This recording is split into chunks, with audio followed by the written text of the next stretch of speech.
And here it is, one of, if not my favourite tool in my arsenal of power tools, my trusty old circular saw. Love it. Now don't get me wrong, the circular saw can be an intimidating tool for those out there who are not used to using one, and for good reason. They're noisy, they've got this razor sharp blade thingy that spins quite quickly, and if you're not careful, they can do a lot of damage in the blink of an eyelid.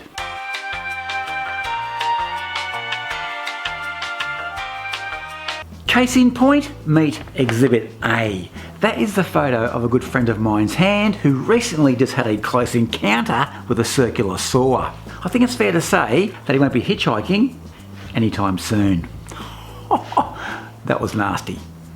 And with that image still fresh in your mind in today's video, I just want to brush up on the basics so that your experience when using a circular saw is going to be more efficient, enjoyable and a safe one. And after you've nailed all that, that's going to give you the confidence to go out and build something just like an outdoor sofa or even a little step stool like this one here to building your own house. What could be more satisfying? Now to get this show on the road, I think tip number one is pretty self-explanatory, and that is do yourself a favour and before you do anything, go out and buy yourself some eye and hearing protection. Because trust me, from an old dog who's been doing this for many years, it's better to be safe than sorry.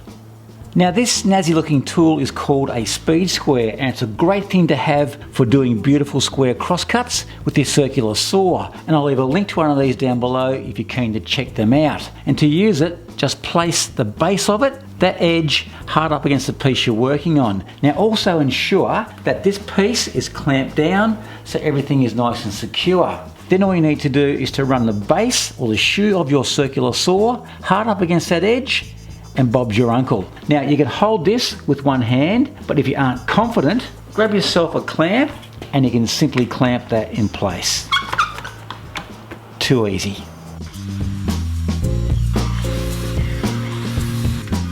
And as you can see there, that is a beautiful square cut.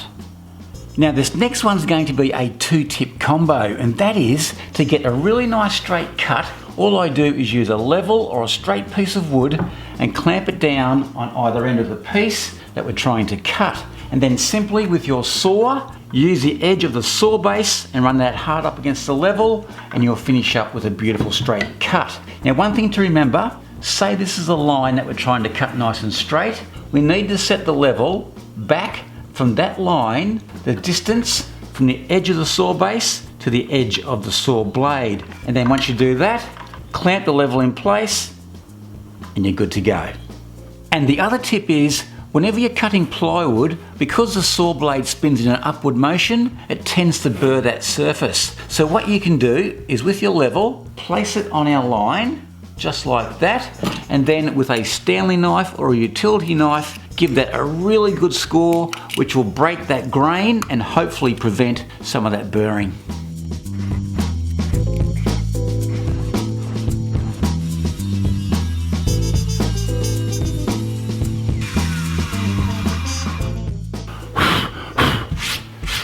And as you can see there, that's a really nice finish.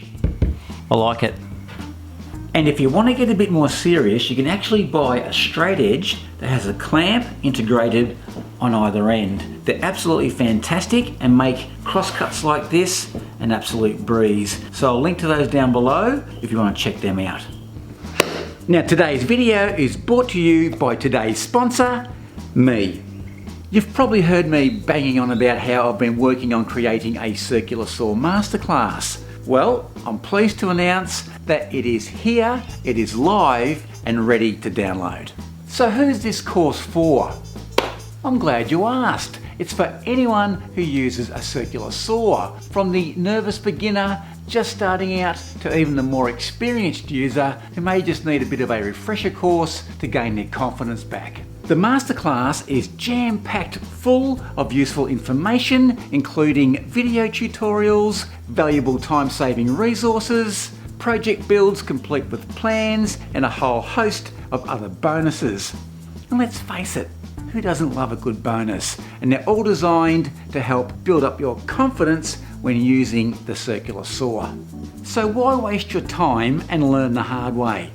It's not necessary. Do yourself a favour and click on the link over there or down beneath this video in the description box to get you started on your journey to using your saw safely and more effectively. You'll be glad you did.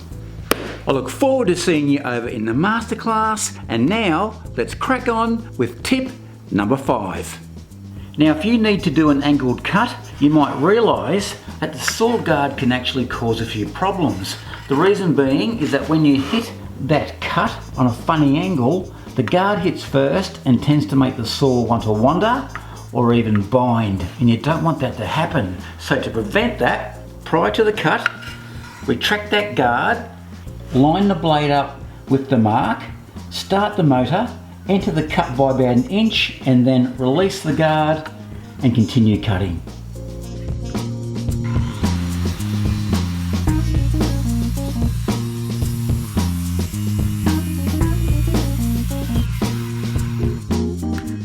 Now this next tip is really important in regards to safety, and that is never ever cut a piece of wood that's only supported on either end. The reason being is that as you're cutting through that wood, the wood's getting lower and lower, which will only bind against that saw blade, which will force the saw to kick back, potentially causing serious injury. Now just before we go on, I'd like to share a quick story with you. A couple of weeks ago, a good friend of mine, let's call him Troy, was doing some house framing and he was cutting a whole heap of 2x4s with a handsaw, and it was taking forever. So he thought he'd go to the hardware store, ask the guys there what they could recommend. So he went down there and they said, mate, try one of these circular saw things. They're fantastic. So anyway, Troy buys it, goes home, uses it for a day, and he's bitterly disappointed. So he goes back to the shop the next day and he goes to the guy, hey mate, that circular saw thing you sold me yesterday, it's absolutely useless. I can do it quick with my handsaw. So the guy says, give it here. So he takes it, plugs it in, starts it up, and Troy goes, what? It makes a noise? The idiot didn't even have it plugged in. So, stupid. So I'll see myself out. Now this next one is a great tip if you find yourself having to do a cross cut on a sheet of plywood, which is normally when you're cutting plywood to length. And that is, if you don't support the plywood over the entire width, as you're cutting it with your circular saw, there's a big chance of this binding and kicking back, which is what you don't want. And also, there's a big chance of the plywood veneer splintering or tearing off as the offcut falls to the ground. So if you're using saw horses, just simply span them with a couple of pieces of timber and you're good to go.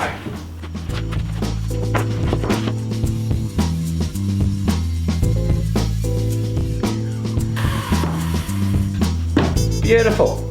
Now for rougher type cuts, like cutting studs for a house frame, make sure that the offcut, the piece you don't want, can fall away freely after you cut it. That way the saw blade won't bind and potentially kick back. But if you want a nicer finish, you'll need to support that all the way through to prevent the potential splintering that can happen as the piece falls down.